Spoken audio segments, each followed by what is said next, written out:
Government building ఏదో మంచిగా ఉంటే చాలు, దీన్ని తాకట్టు పెడితే ఎంత మనకి డబ్బు వస్తుంది, ఈ పలానా తాకట్టు పెడితే ఎంత డబ్బు వస్తుంది అని కూడా ఆలోచించుకున్నారే తప్పించి ఏ రోజు కూడా సంపద సృష్టించాలి, దీని మీద ఇంకొంచెం ఇన్వెస్ట్ చేస్తే ఏ రకంగా వస్తుంది, ఇక్కడ ఒక కంపెనీ కడితే ఎంతమందికి ఉద్యోగాలు వస్తాయి, ఇక్కడ అగ్రికల్చర్ గా డెవలప్ చేస్తే ఎంతమందికి ఉపాధి కల్పిస్తారన్నది ఆలోచన పోలే.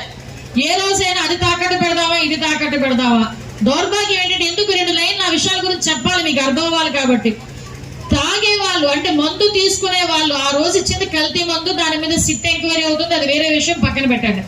ఈ రోజు అప్పట్లోని తాగే వాళ్ళు నా రాష్ట్రంలో ఎంతమంది ఉన్నారు కాబట్టి వీళ్ళందరి మీద నాకు ఇంత ఆదాయం వస్తుంది కాబట్టి వీళ్ళందరినీ కూడా తాకట్టు పెట్టేసి 25,000 కోట్ల రూపాయలు 15 సంవత్సరాలకు మిమ్మల్ని అందరినీ తాకట్టు పెట్టేసి డబ్బులు తీసుకొచ్చేసిన పరిస్థితి.